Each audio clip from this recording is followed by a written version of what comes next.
കരൾ രോഗത്തെ പറ്റി ആശങ്കപ്പെടുന്ന ഒട്ടനവധി ആളുകൾ നമ്മുടെ നാട്ടിലുണ്ട്. അതായത് ഫാറ്റി ലിവർ എന്ന് പറയുന്ന രോഗത്തെ പറ്റി മാത്രമായിരിക്കും പലപ്പോഴും നമ്മളിലുള്ള ചിന്താഗതി ലിമിറ്റ് ചെയ്ത് നിൽക്കുന്നത്. ഇതിന്റെ കാരണം എന്ന് പറഞ്ഞാൽ നമ്മൾ കേട്ടിട്ടുള്ളത് പൊതുവെ ഫാറ്റി ലിവറിനെ പറ്റിയിട്ട് മാത്രമാണ്. ഒരുപാട് പേർക്ക് അത് ഉണ്ട് എന്നുള്ള രീതിയിൽ അറിയാൻ പറ്റും. പിന്നെ നമുക്കറിയാവുന്നത് ലിവറിന് എന്തെങ്കിലും തകരാറ് വന്നിട്ട് ലിവർ സിറോസിസ് എന്ന് പറയുന്ന ഒരവസ്ഥയെ പറ്റിയിട്ടും നിങ്ങൾ കേട്ടിട്ടുണ്ടായിരിക്കും. പക്ഷേ നമ്മുടെ ശരീരത്തിൽ കരളിന് ഉണ്ടാകുന്ന ഡാമേജ് കൊണ്ട് നമ്മുടെ ശരീരം കാണിക്കുന്ന ലക്ഷണങ്ങൾ എന്തൊക്കെയാണെന്നും കരൾ രോഗത്തിന്റെ ഓരോ ഘട്ടങ്ങൾ എന്തൊക്കെയാണ് എന്ന് ചോദിച്ചു കഴിഞ്ഞാൽ നിങ്ങളിൽ എത്ര പേർക്കറിയാം? അതായത് വളരെ സിമ്പിൾ ആയിട്ടുള്ള ചോദ്യം എന്ന് പറഞ്ഞാൽ ഫാറ്റി ലിവർ ഇതിന്റെ എത്രാമത്തെ ഘട്ടമാണ് എന്ന് ചോദിച്ചാൽ നിങ്ങൾക്ക് ഇതിനെപ്പറ്റി എന്തറിയാം? അപ്പോൾ അതുകൊണ്ട് തന്നെ ഇന്നത്തെ എപ്പിസോഡിൽ കരൾ രോഗമുള്ളവരുടെ ശരീരത്തിൽ കാണിക്കുന്ന പ്രധാനപ്പെട്ട ലക്ഷണങ്ങളും ഇതിന്റെ വിവിധ ഘട്ടങ്ങളെ പറ്റിയിട്ടും ഇത് എങ്ങനെ ഒഴിവാക്കാം എന്നൊരു കാര്യവുമാണ് ഞാൻ നിങ്ങളുമായിട്ട് സംസാരിക്കുന്നത്. ഇത്തരത്തിലുള്ള പ്രശ്നങ്ങൾ ഉള്ളവരാണെങ്കിൽ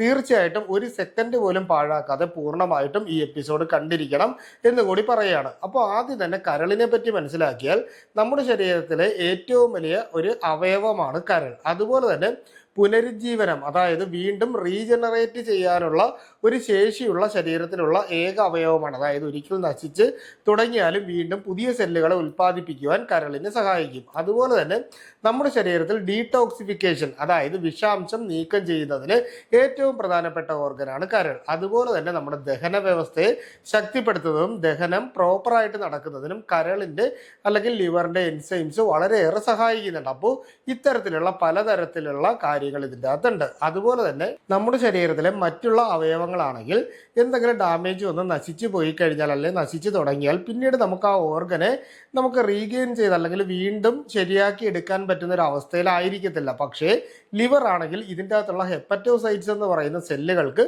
വീണ്ടും റീജനറേറ്റ് ചെയ്യാനുള്ള ഒരു കാപ്പബിലിറ്റി ഉണ്ട്. അതായത് വീണ്ടും നമുക്ക് കുറച്ചൊന്ന് ആരോഗ്യം ശ്രദ്ധിച്ചു കഴിഞ്ഞാൽ ലിവറിനെ വീണ്ടും പൂർവ്വസ്ഥിതിയിലേക്ക് കൊണ്ടുവരാനായിട്ട് സാധിക്കും. ഇനി ലിവർ ഡിസീസിന്റെ ഓരോ സ്റ്റേജുകളെ പറ്റിയിട്ട് നമുക്ക് മനസ്സിലാക്കാം. നമ്മളെല്ലാം ഫാറ്റി ലിവർ ആയിരിക്കും കേട്ടിട്ടുള്ളത്. ഒന്നാമത്തെ സ്റ്റേജ് എന്ന് പറഞ്ഞു കഴിഞ്ഞാൽ ഹെൽത്തി ലിവർ എന്ന് പറയുന്ന അവസ്ഥ. അതായത് നമ്മളൊരു ചുവപ്പ് നിറവും അതുപോലെയുള്ള ഒരു തവിട്ട് നിറവും കളഞ്ഞിട്ടുള്ള ഒരു നിറത്തിലാണ് നമ്മുടെ ലിവർ ഇരിക്കുന്നതെന്നുണ്ടെങ്കിലും നമുക്ക് മറ്റ് ഈ പറഞ്ഞ ദഹന വ്യവസ്ഥയ്ക്ക് മറ്റ് പ്രശ്നങ്ങളൊന്നുമില്ല. ശരീരത്തിൽ ചൊറിച്ചിലോ നീരോ തടിപ്പോ അങ്ങനെയുള്ള പ്രശ്നങ്ങളൊന്നും ഇല്ല.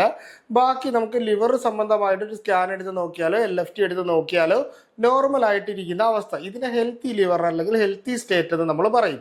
ഇനി രണ്ടാമത്തെ അവസ്ഥ എന്ന് പറയുന്നതാണ് ഫാറ്റി ലിവർ. അതായത് നമ്മളിൽ പലരും കാണാറുണ്ട്. അതായത് ഫാറ്റി ലിവറിന് തന്നെ ഗ്രേഡ് 1, ഗ്രേഡ് 2, ഗ്രേഡ് 3, ഗ്രേഡ് 4 എന്ന് പറഞ്ഞ് ഇങ്ങനെ ഗ്രേഡിംഗ് സിസ്റ്റം നമ്മൾ പലരും കണ്ടിട്ടുണ്ടായിരിക്കും. അപ്പോൾ ഫാറ്റി ലിവർ എന്ന് പറഞ്ഞാൽ നമ്മുടെ ശരീരത്തിൽ അനിയന്ത്രിതമായിട്ട് കൊഴുപ്പ് വരികയും ഇത് നമ്മുടെ ലിവറിൽ അമിതമായിട്ട് സ്റ്റോർ ചെയ്ത് വെക്കുകയും ലിവറിന് ചെറിയ ഒരു വീക്കം അല്ലെങ്കിൽ സൈസിൽ കുറച്ചുകൂടി എൻലാർജ് ചെയ്ത് നിൽക്കുന്ന ഒരു സൈസിലേക്ക് പോവുകയും ചെയ്യുമ്പോഴാണ് നമ്മളിതിനെ ഫാറ്റി ലിവർ എന്ന് പറയുന്ന അവസ്ഥയിലേക്ക് പറയുന്നത്. ഇനി ഈ ഫാറ്റി ലിവറിൽ തന്നെ ഓരോ സ്റ്റേജിനനുസരിച്ചിട്ടായിരിക്കും കോംപ്ലിക്കേഷൻ കൂടിക്കൂടി വരുന്നത്. തെറ്റായിട്ടുള്ള ആഹാര രീതി, അമിതമായിട്ട് ജങ്ക് ഫുഡ്, ഫാസ്റ്റ് ഫുഡ് കഴിക്കുന്നത് കൊണ്ട്, മദ്യപാനം, പുകവലി പോലുള്ള ലഹരി വസ്തുക്കളുടെ ഉപയോഗം കൊണ്ട്, കാർബണേറ്റഡ് ഡ്രിങ്ക്സ് അമിതമായിട്ട് കുടിക്കുന്നത് കൊണ്ട്, ശരീരത്തിൽ അമിതമായിട്ട് കൊഴുപ്പും എണ്ണയും ബേക്കറി ആഹാരങ്ങളും കഴിക്കുന്നത് കൊണ്ട് ഷുഗറിന്റെ ലെവല് ഒട്ടും നിയന്ത്രിക്കാൻ പറ്റാത്ത രീതിയിലേക്ക് ഉയരുന്നത് കൊണ്ട്, അമിതവണ്ണം മുതലായിട്ടുള്ള നമ്മുടെ ലൈഫ് സ്റ്റൈൽ ഡിസീസിന്റെ ഒരു ഭാഗമായിട്ടായിരിക്കും പലപ്പോഴും നമുക്ക് ഈ പറയുന്ന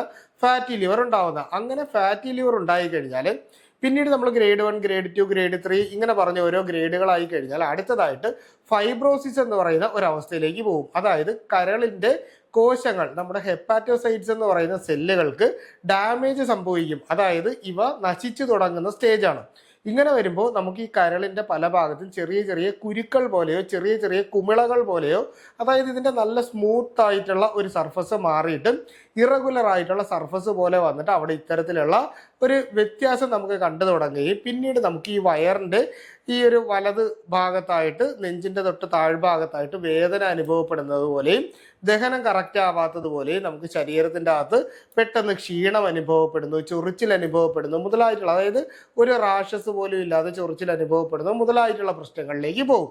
അപ്പോൾ ഈ ഒരു അവസ്ഥയിൽ വെച്ച് നമ്മൾ ഇതിനെ പറ്റിയിട്ട് കൃത്യമായിട്ട് മനസ്സിലാക്കാതെ ഇരിക്കുമ്പോഴാണ് നാലാമത്തെ സ്റ്റേജ് ആയിട്ടുള്ള ലിവർ സിറോസിസ് എന്ന് പറയുന്ന അവസ്ഥയിലേക്ക് പോകുന്നത്. കരളിന്റെ സെൽസ് ഹെപ്പറ്റോസൈറ്റ്സ് പൂർണ്ണമായിട്ടും നശിച്ചു പോയി കഴിയുന്ന ഒരവസ്ഥയാണ് ലിവർ സിറോസിസ് എന്ന് പറയുന്നത്. എന്നാലും ലിവർ സിറോസിസിന്റെ സ്റ്റാർട്ടിംഗ് സ്റ്റേജിലാണെങ്കിൽ മദ്യപാനവും ലഹരി വസ്തുക്കളുടെ ഉപയോഗവും അതുപോലെ തന്നെ ജങ്ക് ഫുഡിന്റെ ഒക്കെ ആഹാരങ്ങൾ കഴിക്കാതിരിക്കുന്നതും കൃത്യമായിട്ടുള്ള മരുന്നുകളിലൂടെ നമുക്ക് ലിവർ സിറോസിസ് ഉള്ളവരെ തിരിച്ച് നമുക്ക് ജീവിതത്തിലേക്ക് കൊണ്ടുവരാൻ പറ്റും. ഇല്ലെങ്കിൽ ലിവർ ഡൊണേറ്റ് ചെയ്തിട്ട് നമുക്ക് ആ പറയുന്ന ട്രാൻസ്പ്ലാന്റേഷൻ എന്ന് പറയുന്ന ഒരു അവസ്ഥയിലേക്ക് പോയിട്ട് നമുക്ക് ആരോഗ്യം തിരിച്ചു പിടിക്കാൻ പറ്റുന്ന ഒരു സ്റ്റേറ്റിൽ നിൽക്കുന്ന ഒരു അവസ്ഥയാണ് ലിവർ സിറോസിസിന്റെ തുടക്കം. പക്ഷേ എന്നിട്ട് നമ്മൾ ഈ പറയുന്ന കാര്യങ്ങളൊന്നും ശ്രദ്ധിക്കുന്നില്ലെങ്കിൽ ലിവറിൽ വലിയ മുഴകൾ പോലെ ഉണ്ടാകാനുള്ള സാധ്യത വരും. ലിവറിന്റെ സെൽസ് പൂർണ്ണമായിട്ടും നശിച്ചു പോവുകയും ചിലർക്ക് ബ്ലഡ് വൊമിറ്റ് ചെയ്യുന്നത് പോലുള്ള പ്രശ്നങ്ങളും മറ്റുമൊക്കെ കാണും. ഒട്ടും ദഹനം കാണത്തില്ല, വയറ് വീർത്ത് വരുന്നത് പോലെ കാണും, ലിവറിന്റെ സൈസ് ഭയങ്കരമായിട്ട് വർദ്ധിക്കുന്ന പോലെ കാണും. അപ്പോൾ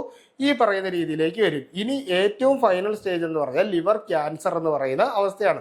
സിറോസിസ് കഴിഞ്ഞിട്ടാണ് നമുക്ക് ക്യാൻസർ എന്ന് പറയുന്ന അവസ്ഥയിലേക്ക് പോകുന്നത്. ക്യാൻസർ വന്നു കഴിഞ്ഞാൽ അവിടെ വലിയ വലിയ ട്യൂമറുകൾ ഫോം ചെയ്യുകയും ലിവറിന്റെ സ്വാഭാവികമായിട്ടുള്ള സ്ട്രക്ചർ പൂർണ്ണമായിട്ട് നശിച്ചിട്ട് ഒരു കറുത്ത നിറത്തിലേക്കോ അല്ലെങ്കിൽ ഡാർക്ക് ബ്രൗൺ നിറത്തിലേക്കോ പോയിട്ട് ലിവറിന്റെ മുകളിൽ മുഴുവനായിട്ടും മുഴകൾ പോലെ വന്നിട്ട് നമുക്ക് പ്രത്യേകിച്ച് ട്രീറ്റ്മെന്റ് ഒന്നും ചെയ്യാൻ സാധിക്കാത്ത ഒരവസ്ഥയിലേക്ക് കൊണ്ടുപോകും. അപ്പോൾ ഈ പറയുന്നതാണ് നമ്മുടെ 5ാമത്തെ സ്റ്റേജ് ആയിട്ടുള്ള ലിവർ ക്യാൻസർ. അപ്പോൾ തുടക്കത്തിൽ തന്നെ ലിവർ ഡിസീസ് എന്താണെന്ന് മനസ്സിലാക്കണം. ഇതിനു വേണ്ടിയിട്ട് നമ്മുടെ ശരീരം കാണിക്കുന്ന ചില ലക്ഷണങ്ങളെ പറ്റിയിട്ട് നമുക്ക് ഇനി ഒന്ന് സംസാരിക്കാം. ആദ്യത്തേത്, നമുക്ക് ഈ മഞ്ഞപ്പിത്തം ഉണ്ടാകുമ്പോൾ നമ്മുടെ ശരീരം കാണിക്കില്ല. അതുപോലെ തന്നെ നമ്മുടെ കണ്ണിന്റെ ഈ വെള്ള നിറം കാണുന്ന സ്ക്ലീറ എന്ന് പറയുന്ന ഭാഗത്ത് പ്രധാനമായിട്ടും മഞ്ഞ നിറം കാണും.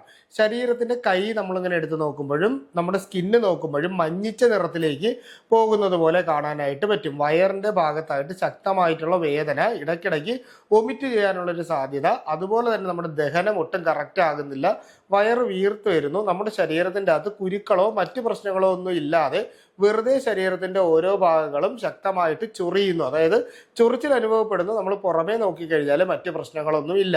അമിതമായിട്ടുള്ള തളർച്ച, ക്ഷീണം മുതലായിട്ടുള്ള പ്രശ്നങ്ങൾ. അതിനോടൊപ്പം തന്നെ നമുക്കൊരു കൺഫ്യൂഷൻ സ്റ്റേറ്റ്, അതായത് നമുക്ക് അസുഖമാണോ ഇനി വലിയ എന്തെങ്കിലും പ്രശ്നമാണോ എന്ന് പറഞ്ഞ് നമ്മൾ മൊത്തത്തിലൊരു കൺഫ്യൂഷൻ സ്റ്റേറ്റിലേക്ക് പോകുന്ന ഒരവസ്ഥ ഉണ്ടാവും. ഓർമ്മക്കുറവ് ഇതിന്റെ ഭാഗമായിട്ട് നമ്മുടെ ശരീരത്തിന്റെ അകത്ത് കാണാനായിട്ട് പറ്റും. അപ്പോൾ ഈ പറയുന്ന രീതിയിൽ നമ്മുടെ മനസ്സിനെയും ശരീരത്തെയും ഒരുപോലെ ബാധിക്കുന്ന രീതിയിലേക്ക് ലിവർ ഡിസീസുകൾ എപ്പോഴും മാറാനുള്ള ഒരു സാധ്യതയുണ്ട്. ഇനി ഇതിനു വേണ്ടിയിട്ട് നമ്മൾ തുടക്കത്തിൽ തന്നെ ചെയ്യേണ്ട പരിശോധനകൾ എന്തൊക്കെയാണെന്ന് നോക്കാം. അതായത് പരിശോധനകളിലേക്ക് വരുമ്പോൾ നമുക്ക് LFT, അതായത് ലിവർ ഫംഗ്ഷൻ ടെസ്റ്റ് എടുത്ത് നോക്കുമ്പോൾ SGPT, SGOT പോലുള്ള ലിവറിന്റെ എൻസൈംസ് എത്രത്തോളം ഉണ്ടോ, ഫാറ്റി ലിവറിന്റെ പ്രശ്നങ്ങൾ ഉണ്ടോ മുതലായിട്ടുള്ള കാര്യങ്ങൾ, ബിലിറൂബിന്റെ കണ്ടന്റ് എത്രത്തോളം വരുന്നുണ്ട്. അതായത് ബിലിറൂബിൻ എന്ന് പറയുന്നതാണ് നമ്മുടെ ഈ കണ്ണിന് മഞ്ഞ നിറം, സ്കിന്നിന് മഞ്ഞ നിറം, യൂറിൻ അമിതമായിട്ട് മഞ്ഞ നിറത്തിൽ പോകുന്നു, മലത്തിൽ അമിതമായിട്ടുള്ള മഞ്ഞ നിറം കാണുന്നു. അപ്പൊ ഈ പറയുന്ന പ്രശ്നങ്ങളൊക്കെ ഉണ്ടോ എന്നുള്ളത് ബിലിറൂബിന്റെ ഒരു ലെവൽ വെച്ചിട്ട് നമുക്ക് മനസ്സിലാക്കാൻ പറ്റും. എന്നാലും നമ്മൾ ഇത്തരത്തിലുള്ള സംശയങ്ങൾ വന്നു കഴിഞ്ഞാൽ ഉടൻ തന്നെ നമ്മളൊരു സ്കാൻ എടുത്ത് നോക്കണം. അതായത് അബ്ഡോമിനൽ സ്കാൻ നമ്മൾ എടുത്ത് നോക്കുമ്പോൾ, USG എടുത്ത് നോക്കുമ്പോൾ നമ്മുടെ ഈ ലിവറിന് ഉണ്ടാവുന്ന എൻലാർജ്മെന്റിന്റെ സൈസ് എത്രയാണെന്ന് നമുക്ക് മനസ്സിലാക്കാൻ പറ്റും. പിത്താശയത്തിൽ എന്തെങ്കിലും തരത്തിലുള്ള പ്രശ്നങ്ങൾ, അതായത് ഗാൾ ബ്ലാഡറിൽ എന്തെങ്കിലും പ്രശ്നങ്ങൾ ഉണ്ടോ എന്നുള്ള കാര്യങ്ങൾ മനസ്സിലാക്കാൻ പറ്റും. ഇനി ഈ പറയുന്ന രീതിയിൽ പരിശോധനകൾ കഴിഞ്ഞാലും നമ്മളൊരു ഡോക്ടറുടെ നിർദ്ദേശപ്രകാരം ആവശ്യമായ ചികിത്സകൾ നമുക്ക് സ്വീകരിക്കാം. അതിനോടൊപ്പം തന്നെ നന്നായിട്ട് വെള്ളം കുടിക്കുക. ലഹരി വസ്തുക്കളുടെ ഉപയോഗം നിങ്ങൾക്കുണ്ടെങ്കിൽ പൂർണ്ണമായിട്ടും അത് നിർത്തുക. അതുപോലെ തന്നെ പുറത്തുനിന്നുള്ള ആഹാരം പരമാവധി ഒഴിവാക്കുക. ലൈറ്റായിട്ടുള്ള ആഹാരങ്ങൾ ഒഴിവാക്കുക ആണ് നമ്മൾ കഴിക്കാനുള്ളത്. അതായത് ഒരുപാട് കട്ടിയുള്ള ആഹാരങ്ങൾ കഴിക്കുന്നത് ഈ ഒരു സമയത്ത് ദഹനം കുറച്ചുകൂടി പ്രോപ്പർ ആക്കുന്നതിന് വേണ്ടിയിട്ടുള്ള സമയത്ത് നമ്മൾ ചെയ്യുക. അതുപോലെ തന്നെ അമിതമായിട്ട് ഡോക്ടറുടെ നിർദ്ദേശപ്രകാരം നമ്മളിപ്പോൾ പല മരുന്നുകളും കഴിക്കും. പക്ഷേ ഡോക്ടറുടെ നിർദ്ദേശം ഇല്ലാതെ നമ്മൾ വാങ്ങിക്കഴിക്കുന്ന ആൻറ്റിബയോട്ടിക്കുകളും പെയിൻ കില്ലറുകളും അതുപോലെ തന്നെ ജീവൻ രക്ഷാ മരുന്നുകളും ഒക്കെ പലപ്പോഴും നമുക്ക് ലിവർ സംബന്ധമായിട്ടുള്ള രോഗങ്ങൾ ഉണ്ടാക്കാനുള്ള സാധ്യത വർദ്ധിപ്പിക്കുക. അതുകൊണ്ട് ഒരിക്കൽ മരുന്ന് വാങ്ങിയാൽ ഡോക്ടറുടെ നിർദ്ദേശം ഇല്ലാതെ വീണ്ടും വീണ്ടും അതേ മരുന്ന് റിപ്പീറ്റ് ചെയ്ത് കഴിക്കുന്ന സ്വഭാവം നിങ്ങൾക്കുണ്ടെങ്കിൽ അത് പൂർണ്ണമായിട്ട് നിർത്തണം എന്നുകൂടി പറയണം. അപ്പോൾ ഈ ഒരു വിഷയവുമായിട്ട് നിങ്ങൾക്ക് എന്തെങ്കിലും സംശയങ്ങൾ ഉണ്ടെങ്കിൽ അത് കമൻ്റായിട്ട് ചോദിക്കുക. കൃത്യമായിട്ടുള്ള റിപ്ലൈ നിങ്ങൾക്ക് കിട്ടുന്നതായിരിക്കും. അപ്പോൾ ഇത്തരത്തിലുള്ള പുതിയ പുതിയ അറിവുകളായിട്ട് നമുക്ക് വീണ്ടും മറ്റൊരു അവസരത്തിൽ കണ്ടുമുട്ടാം. അതുവരെ എല്ലാവർക്കും ഗുഡ് ബൈ.